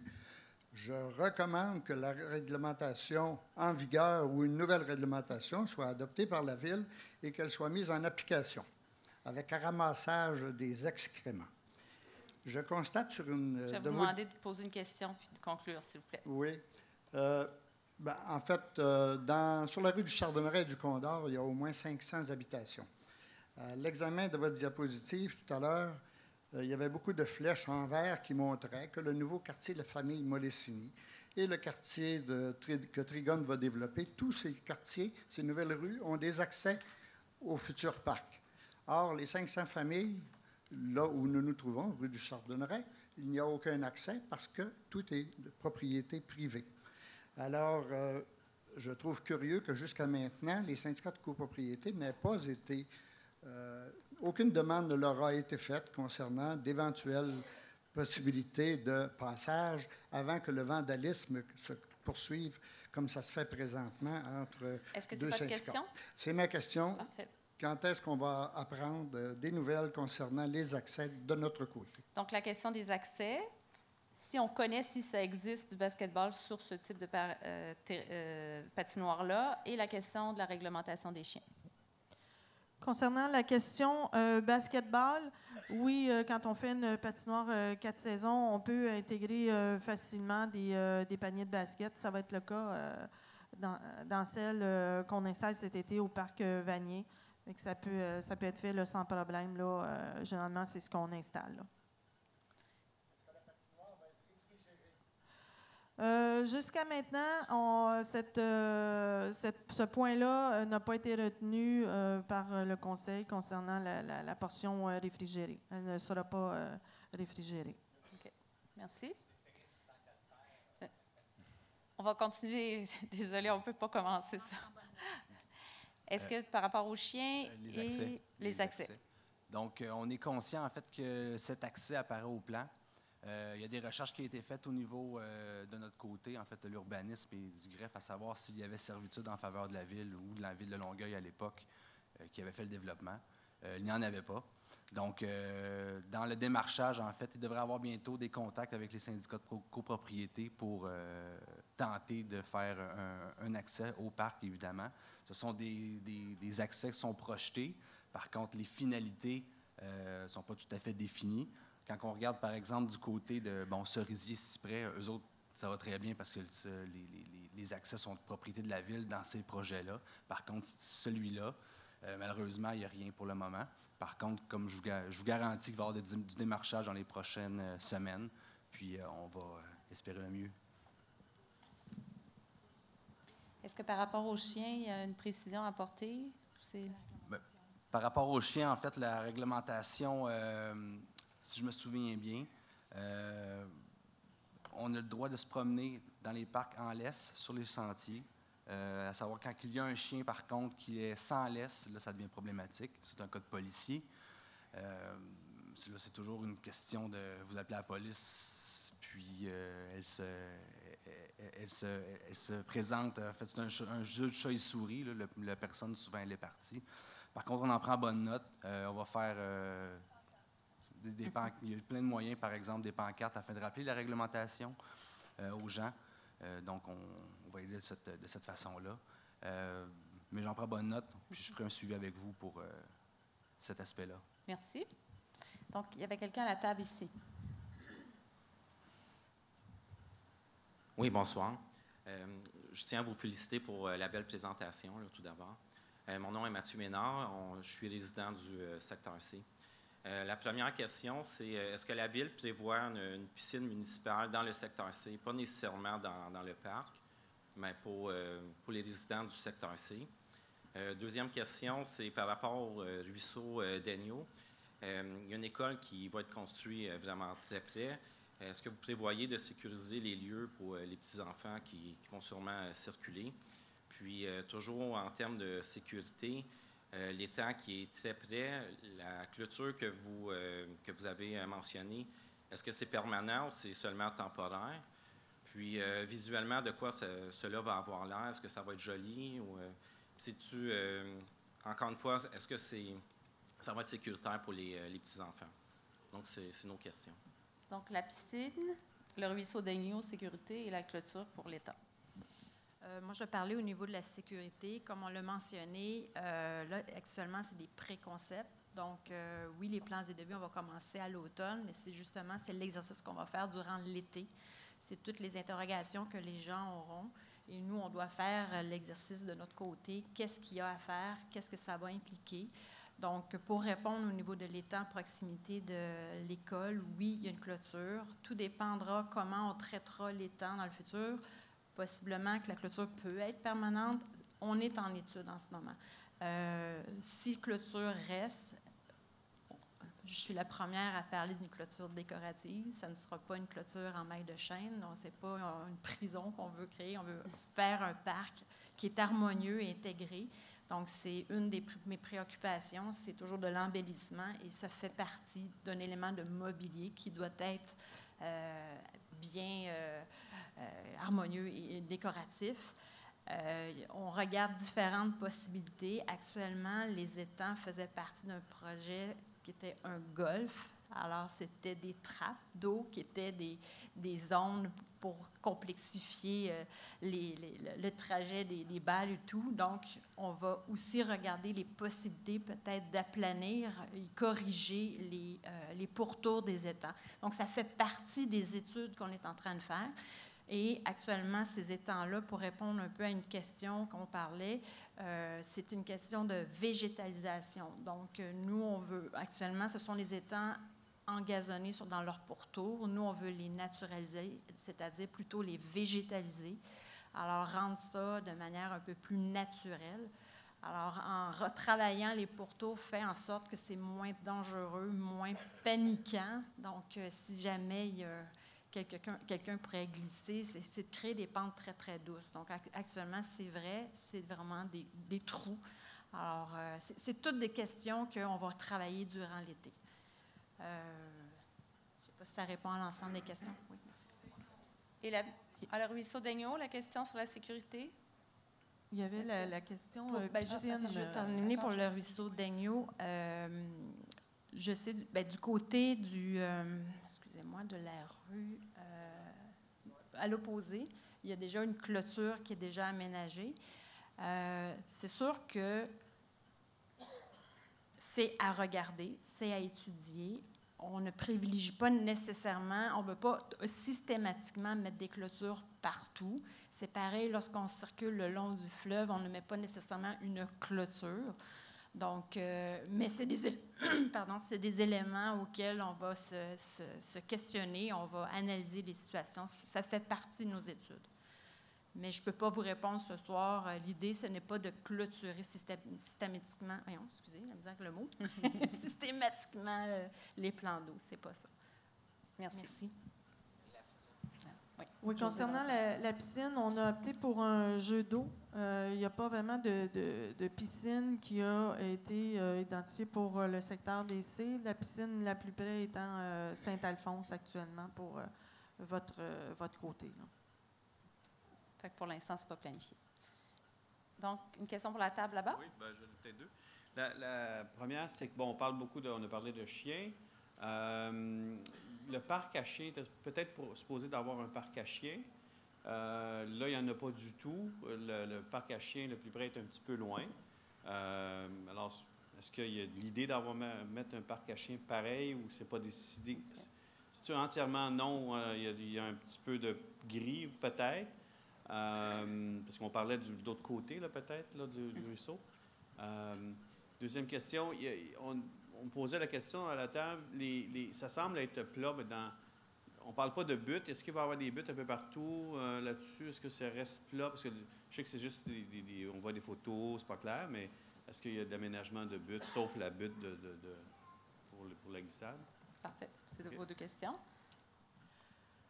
Concernant le parc à chiens, on avait déjà entamé une étude pour bien réfléchir à la question quelles étaient les meilleures pratiques dans les autres villes, tout ça. Alors, on travaille actuellement justement basé sur les expériences des autres, les difficultés, tout ça. Donc, on veut faire bien des choses. On a entendu la problématique et on travaille sur un site, mais il n'y a rien de fixé encore comme tel. Mais l'étude a été déposée à l'interne et on s'est vraiment bien fait une tête sur les bonnes pratiques et comment on pourrait faire un parc à chiens. Il suffit juste à vraiment décider à quel endroit on va le faire. Là. En ce qui concerne l'aménagement du parc, actuellement sur le parc, il y a de la modulation. Nous, on maintient vraiment l'ambiance telle qu'il est en ce moment parce qu'on trouve que le site est vraiment très harmonieux et très agréable. Alors, tout le long du boulevard du Quartier et lorsqu'on longe le boulevard de la Pinière, il y a de la modulation et tout ça est maintenu, d'où le pourquoi que lorsqu'on a implanté la butte à glisse dans le secteur, on trouvait qu'elle s'harmonisait davantage au paysage de ce secteur-là et la butte, elle est aménagée à même un monticule déjà existant. Donc, à quelque part, on fait juste amplifier le monticule dans ce secteur-là. Donc, c'est pour ça que ça faisait moins choquant. Puis, c'était la zone où qui était le plus sécuritaire aussi pour le faire avec les zones de recul. Pour les autres endroits, on ne voulait pas non plus déformer le paysage qu'on avait ailleurs. Donc, ce qu'on trouvait intéressant, c'est pas de créer la modulation partout. Parce que le message était clair de la population, c'était de maintenir ce que l'on avait. On aimait ça comme ça. Donc, on a tenté de respecter cette direction-là. Okay. Donc, je ne sais pas si ça répond. Là. On va prendre une autre table, madame. Ça sera monsieur après. Alors, bonsoir. Carole Desjardins, je suis du Croissant des Carriers. Alors, de notre table, une question concernant le nouvel étang. Le nouvel étang aménagé qu'on a vu là, ce soir, est-ce qu'il y a quelque chose de prévu en matière de patinoire de ce côté-là pour l'hiver? Alors, ça, c'est une première question. La deuxième question, étant du Croissant des Carriers, on est adossé au parc qui est déjà présent. Il y a un étang qui est là. Quand vous parliez d'un étang clôturé, je ne sais pas si c'est de cet étang-là qu'on parle ou d'un autre étang, mais si ce n'est pas je vois un signe de non de votre tête, là, c'est correct. Maintenant, il y a déjà une clôture parce qu'il y avait un étang qui était à même le parc. Qu'en est-il de cette clôture-là? Qu'est-ce qui est prévu? Et ma troisième... Est-ce que vous parlez de celui-ci? Oui. OK, parfait. C'est ça. Et ma troisième question, je croyais voir dans un des dessins un sentier piétonnier à proximité de cet étang-là. Alors, c'est quoi la proximité des maisons par rapport là, déjà la clôture qui est déjà présente? Parfait. Merci. Je vais me parler davantage au niveau de cet étang-là qu'on vient d'identifier. Les sentiers qu'on a mis sont du côté de la rue Châteauneuf. Il n'y a aucun sentier qui passe le long des résidences. On voulait maintenir la quiétude des résidents parce que ça avait été maintes fois soulevé, surtout à la porte ouverte dernièrement. Et aussi pour améliorer et augmenter la quiétude des résidents dans le secteur, on va bonifier les aménagements en créant des zones tampons, des écrans végétaux d'une largeur minimum à 10 mètres. Donc, ça peut être de 10 mètres à 15 mètres parce qu'on veut créer des ambiances naturelles. Donc, on ne veut pas s'assurer de faire des écrans rectilignes parce qu'on suit une clôture. Donc, on veut créer une ambiance. Donc, il n'y a aucun sentier qui va longer les propriétés. Ils seront toujours, si je peux m'exprimer, le nord, on va dire le Châteauneuf. Je n'ai pas de pointeur, là, mais du côté du ruisseau d'Agneau, il va être de ce côté-là le sentier piétonnier, mais il ne passe pas derrière. Et non, oui, pour les accès, on a repris un plan, là, mais il faut vraiment se fier au concept d'aménagement. Puis je vais vous inviter à aller sur il va sûrement être sur le site web. Donc, vous pourrez aller visionner et voir le concept et vous attarder. Mais je vous confirme qu'entre les accès, le dernier plan, j'avoue, on aurait pu prendre un petit 5 minutes le corriger, mais on n'a pas eu les 5 minutes. Donc, c'est vraiment, on va créer des zones tampons tout le long des propriétés au pourtour du parc, là, aux zones limitrophes. J'avais-tu une autre question par rapport? Le nouvel étang, patinoire. La patinoire, on parle davantage à l'opposé sur du Condor-Cormoran. Puis l'étang clôturé, c'est celui près de l'école. Donc, exact.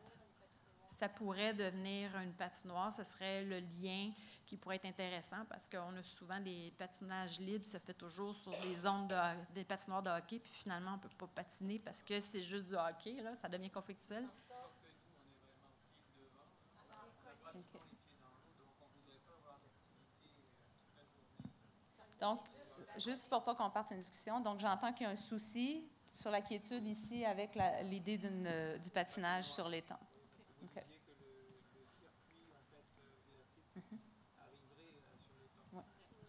Pourrait. Il nous reste 3 tables qui n'ont pas posé leurs questions. Il est déjà 8h30, mais on va prendre le temps de poser les 3 tables. Donc, monsieur.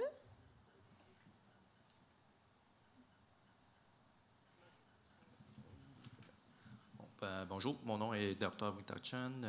Je viens aussi, je suis nouveau résident à secteur C de Brassard. J'ai 3 questions, dans le fond. C'est super bien vos plans que vous avez présentés aujourd'hui. J'ai juste des petites précisions, dans le fond. Premier, c'est, avez-vous autre utilité pour le chalet? Parce que le chalet est quand même assez grand. On sait que juste pour utiliser les toilettes et juste pour, dans le fond, se reposer, c'est un peu comme pas assez, je dirais, pour la population. Je ne sais pas si vous planifiez de mettre comme un salle salle récréative, multisport. Est-ce qu'il y aurait d'autres activités qu'on pourra l'utiliser, dans le fond, à l'intérieur du chalet? Ça, c'est ma première question. La deuxième question, c'est au niveau des circuits défis adultes et jeunesse. Est-ce que c'est seulement ce plan-là que vous planifiez ou est-ce qu'avez-vous un deuxième concept?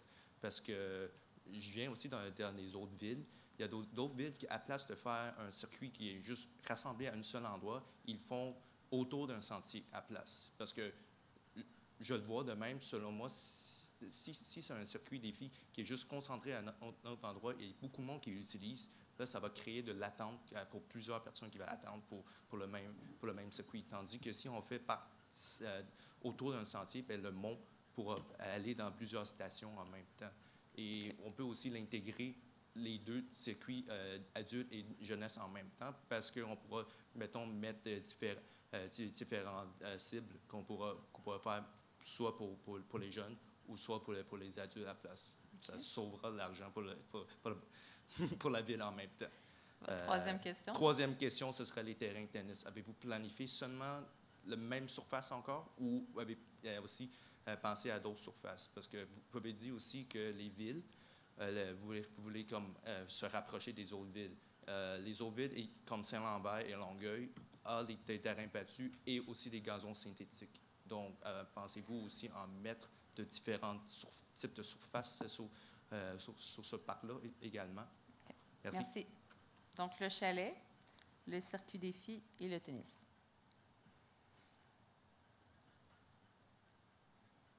Concernant l'utilisation du chalet, contrairement à ce qu'on pense, il n'est pas si grand que ça, le chalet. C'est un chalet à aire ouverte. Pour l'instant, on n'a pas encore défini l'utilisation comme telle du chalet. Selon toutes les activités aussi qui se passent à l'extérieur, sa vocation va être, vocation première, va être surtout un chalet de service, parce qu'il va y avoir des gens qui vont circuler partout dans le parc. Donc, ils vont avoir à entrer, sortir, aller aux toilettes, peut-être s'acheter quelque chose au restaurant. Fait que sa fonction première va demeurer un chalet de service, mais toutes les autres avenues sont quand même à explorer encore, et on va voir au fil d'évolution de l'aménagement du parc quels seront exactement les besoins. Concernant votre question sur les circuits d'entraînement, le circuit d'adultes, c'est vraiment un circuit plus de conditionnement physique. C'était pour l'illustration qui s'est retrouvée un petit peu plus en paquet, là, si je peux dire. Mais on est conscient, un peu comme on a fait au parc Radisson, c'est un sentier qui sillonne et les équipements sont dégagés pour justement éviter l'attroupement, pour voir quand tu fais ton exercice, pouvoir être quand même un peu seul. Il y a suffisamment d'espace pour les séparer l'un de l'autre. Pour les mettre ensemble, enfants et adultes, c'est deux types de circuits qui sont différents. Le parcours enfant, c'est vraiment comme une espèce de piste d'hébertis, si je peux dire. C'est comme un kit qui va ensemble. Donc, on espère même pouvoir le faire chronométrer et ça pourrait être en ligne.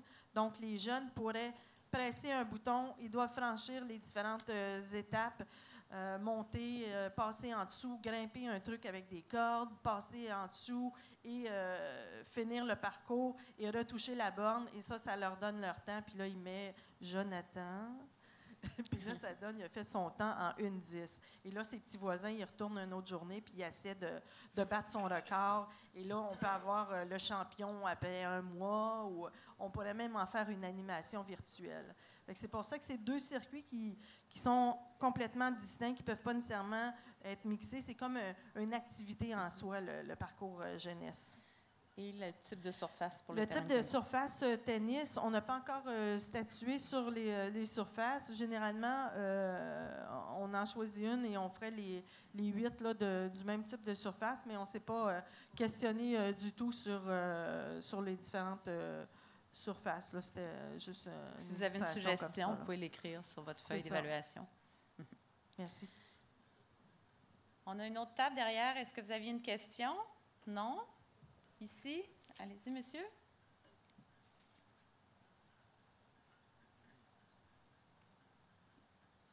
Bonsoir. Mon nom est Yvon Lamar. Félicitations pour le parc urbain. Au moins, ça va aider l'environnement. J'ai deux questions. Une question de sécurité. On parlait tantôt de buts pour ralentir le trafic, rapprocher les trottoirs dans les coins. Est-ce qu'il va y avoir autre chose? Parce qu'une voiture qui roule, même si elle roule à 20 ou 30 km/h, quand elle arrive sur le coin de rue et qu'il y a un vélo qui s'en vient, il faut qu'il y ait quelque chose qui fasse arrêter un des deux. Puis normalement, ce n'est pas la voiture qui arrête. C'est le cycliste ou le piéton qui va se faire soit frapper ou freiner sec. Est-ce que votre question, c'est s'il y a un stop? S'il va y avoir quelque chose autre que la butte ou le rapprochement des trottoirs sur les intersections qu'il va y avoir, surtout sur Châteauneuf. Ma deuxième question, c'est si on regarde le circuit en tant que tel, vous avez beaucoup de maisons à densité qui vont être construites. Ce que j'aimerais pas qui se passe, là, dans le fond, c'est que tous ces immeubles-là envahissent le parc, puis qu'ils l'entourent, puis qu'ils fassent le parc qui devient comme une cour intérieure pour ces buildings-là. Puis je veux savoir aussi, est-ce qu'il y a une limite maximum d'étages qu'il va y avoir? Parce que je ne verrais pas, moi, avoir un beau parc avec des bâtisses de 8, 10, 12 étages avec 40, 50, 60 logements à l'intérieur de ces immeubles-là. Donc, je veux m'assurer que les immeubles n'envahisseront pas le parc urbain. Tant qu'en en faire un beau, on va tous bien être capable de le voir, autre qu'à vol d'oiseau. Dernière question? C'est ma question. L'étage. Okay. Qu'est-ce qu'on va faire pour ne pas envahir le parc? Merci. Jonathan, s'il vous plaît. Donc, en fait, concernant tout ce qui est signalisation, effectivement, mais il y a des mesures physiques qui sont mises en place là, pour atténuer la vitesse de la circulation. Tout ce qui est signalisation en tant que telle, c'est à l'étude. On en prend bonne note pour faire avancer les dossiers. Concernant le nombre d'étages, en fait, le nombre d'étages le plus élevé se situe dans le jardin du quartier, où on retrouve 4 bâtiments de 8 étages à proximité du parc et 2 à proximité du parc, 2 à proximité du boulevard du quartier. Est-ce que c'est ici, ça? Effectivement, c'est dans la partie qui est en bas. De l'autre côté, dans la partie de Brossard sur le parc, vous avez à la gauche de l'école un maximum de 4 étages qui sera inscrit à la réglementation. Et sur la droite, vous avez en fait des plus petits gabarits de bâtiments qui devraient se situer entre 2 et 3 étages. Puis il y avait la question de la sécurité aux intersections. Tu as répondu? OK. Excusez-moi. J'étais dans la lune. Excusez. Est-ce que à la dernière table derrière, vous avez une question? Non? Tout est beau? Avant que vous partiez, il me reste 2 petites diapos à vous... une dernière question quiz? Dernière? Parce que vous avez été fin, tout le monde. Oui? Puis, je voulais tout simplement mentionner, mon nom c'est Christian Godette, j'habite le secteur C. Je voulais mentionner que on a assisté à un beau processus démocratique de consultation. Et il y a beaucoup de gens qui ont travaillé fort autour. Je pense qu'à la ville, les différents départements, et je voulais vous féliciter, ainsi que votre organisme qui a tout planifié. Aussi, concernant la patinoire, vous savez, présentement, on vit le réchauffement climatique. Et une patinoire qui n'est pas réfrigérée, elle sera utilisée peut-être 1 mois dans l'année. Si elle est réfrigérée, on peut compter dessus de décembre à mars. 4 mois, et on est sûr que quand on se présente au parc avec nos patins, qu'on va pouvoir patiner. Aujourd'hui, je pense qu'il faut tenir compte de ce facteur. Et concernant les coûts, je m'attendais ce soir à avoir un coût approximatif. Bon, ça ne sera pas le cas. Et aussi, concernant qui va payer, bien, je suis content également ce soir de savoir que c'est payé par l'ensemble des citoyens de Brossard, parce que c'est tout le monde qui va en profiter. Donc, c'était des remarques. Bravo à tous ceux qui ont travaillé là-dessus. Merci beaucoup. Merci.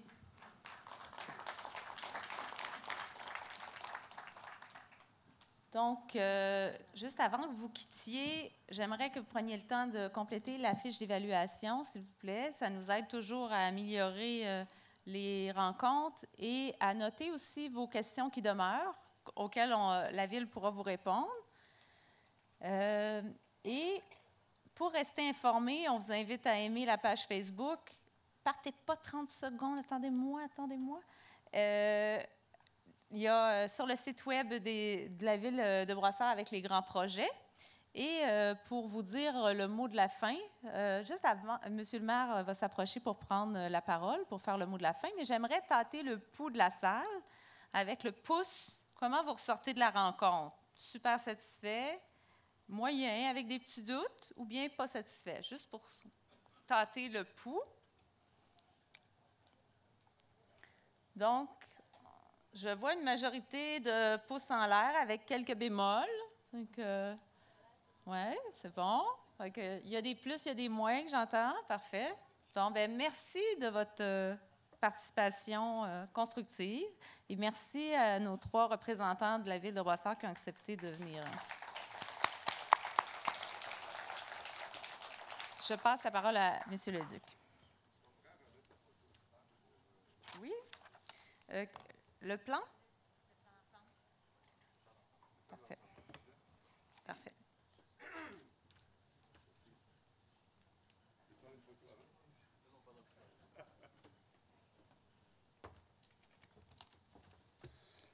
Alors, merci. Je pense que ça a été vraiment un très, très beau travail ce soir. Merci à vous tous, ceux qui avaient participé à cette présentation. Tantôt, j'écoutais Jean-Pierre parler des chiens qui se promènent sans laisse et tout ça partout, bien, dans le parc, entre autres. Alors, je vais juste rajouter, parce que je pense que c'est Jonathan, je pense qu'il n'avait pas peut-être tous les détails tantôt, c'est qu'il y a eu un groupe de travail qui a été formé suite au malheureux accident qui est arrivé à une fille, une fillette, hein, malheureux accident.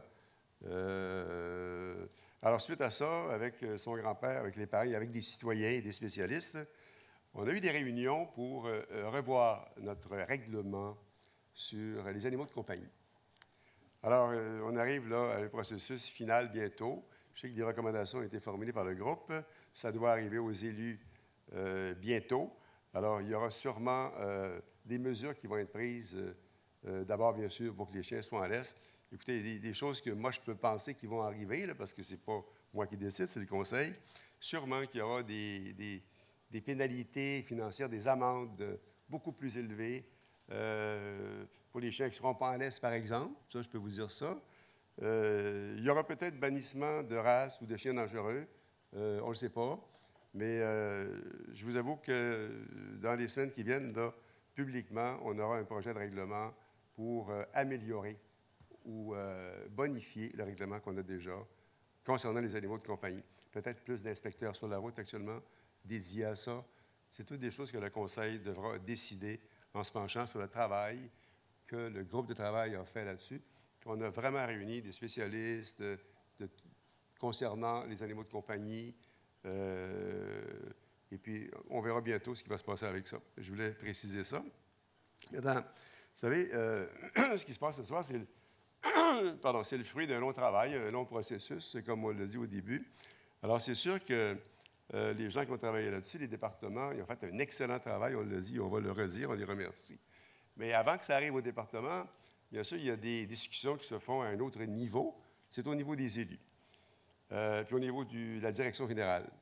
Moi, je dois vous dire que j'ai les élus de mon équipe, là, que je leur ai, qui se réunissent à tous les mardis, sauf un mardi du mois pour préparer les dossiers, je leur ai vendu, je les ai convaincus qu'il fallait mettre de l'argent dans un grand bassin.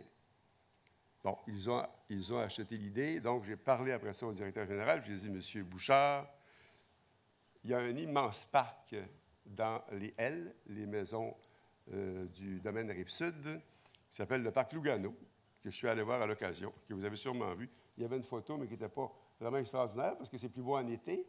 C'est un magnifique bassin d'eau, avec beaucoup de petits trottoirs, un bel aménagement floral.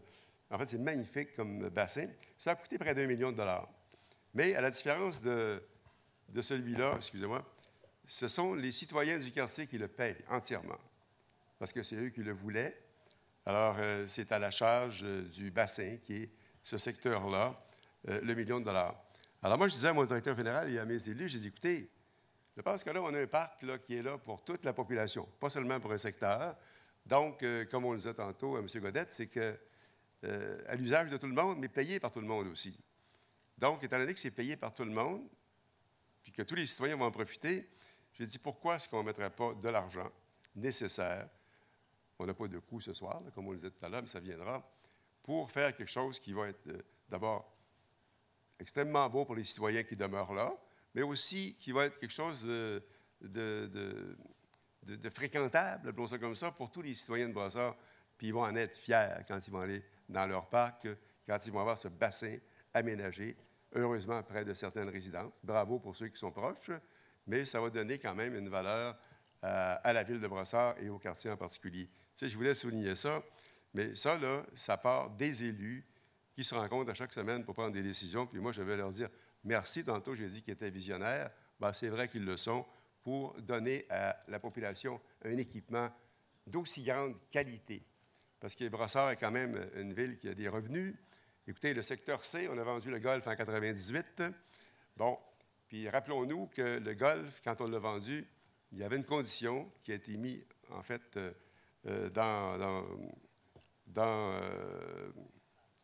les étapes de la vente, où on nous redonnait les 2 tiers des terrains qu'on a vendus. Alors, les 2 tiers, là, c'est près de 4 millions de pieds carrés. Un golf, c'est à quoi? C'est à 6 millions de pieds carrés ou à peu près, là, je ne sais pas. Là. Alors, vous savez, quand on se rend compte de ça, qu'on nous remet les 2 tiers, près de 4 millions de pieds carrés, on a vendu un terrain pour une école qui était à 25 piastres le pied. Alors, vous voyez la valeur qu'on nous a remis. Et puis, calculez un peu, là, quand on fait le petit calcul, là, la valeur au pied carré que l'ex-propriétaire, que l'acheteur a payé pour ce golf-là. Alors, je crois qu'aujourd'hui, on peut se féliciter parce que c'est sûr qu'il fallait attendre les étapes. On en a une ce soir. On a un clubhouse qui nous a coûté 125 000, qui est évalué à peu près à 800 000 au municipal. Je dis bien à peu près. Plus les 2 tiers de tout le terrain de golf, de l'ex-golf. Alors, je crois, puis je le dis, puis je le répète, que c'était une excellente transaction pour toute la population de Brossard, parce que tout le monde en bénéficie. Puis on doit dire actuellement que les constructions qui sont sur l'ancien golf nous rapportent actuellement, on disait, environ 11 millions de dollars de taxes annuellement, ce qui est quand même considérable. Alors, vous voyez, la vente du golf, là, pour finir là-dessus, c'était une excellente transaction. Maintenant, on parlait tantôt, on parlait du chalet, le chalet, l'ancien clubhouse du golf. C'est sûr que ça va être un local comme les locaux qu'on a à Brossard qui vont être au service de la population. Les usages n'ont pas encore été déterminés. C'est normal. Il n'est pas encore ouvert. C'est sûr qu'il y aura, avec le chantier de l'école, le stationnement ne sera pas prêt avant un bout. C'est ça qu'on disait tout à l'heure. Alors, c'est évident que pour l'été qui vient, ça va être un petit peu boueux, un petit peu difficile. Mais soyez patients. On a été patients pour ce qui se passe ce soir, mais soyez patients pour les autres étapes. Ça va arriver. Ça va arriver pour qui? Pour les citoyens. Vous savez, notre façon de gérer, là, c'est la consultation, puis on en a la preuve ce soir.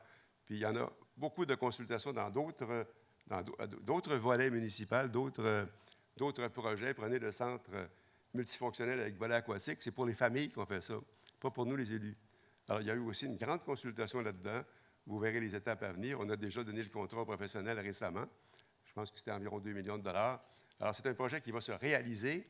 Puis moi, je l'avais dit, malheureusement, on n'a pas encore de confirmation de subvention. Ça se travaille toujours, d'après ce que j'ai su. Mais j'ai toujours dit que, subvention ou non, on allait le faire pour nos citoyens. On mérite bien d'avoir un centre aquatique à l'image de ce qu'on est à Brossard, une ville moderne et ouverte sur le monde. Il y a une autre chose aussi, on me confirmait qu'il y a actuellement un travail qui se fait à Québec pour nous aider dans le pont d'étagement ou le viaduc qui traversera l'autoroute, le boulevard du Quartier, qui va être élargi. Alors, ça, c'est des choses avec lesquelles on reviendra, mais ce viaduc-là va être aussi construit. On a pris des mesures avec un avis de réserve à la dernière réunion, là, d'endroits qu'on aura besoin pour du côté du Distant. Alors, écoutez, moi, je veux encore remercier mes élus. Je voudrais vous remercier, vous autres, d'abord d'avoir été ici ce soir, et vous dire qu'on travaille pour vous en tout temps. Et puis, remercier encore une fois les gens qui ont été dans la présentation ce soir et le Centre d'écologie. Comment est-ce que vous disiez ça en anglais tantôt, là? Hein? Good for you! C'est ça qu'elle a dit, hein? C'était bon, c'était bon. Hein? On va faire un peu en anglais, good for you. Alors, merci et bonne fin de soirée à tous. Merci.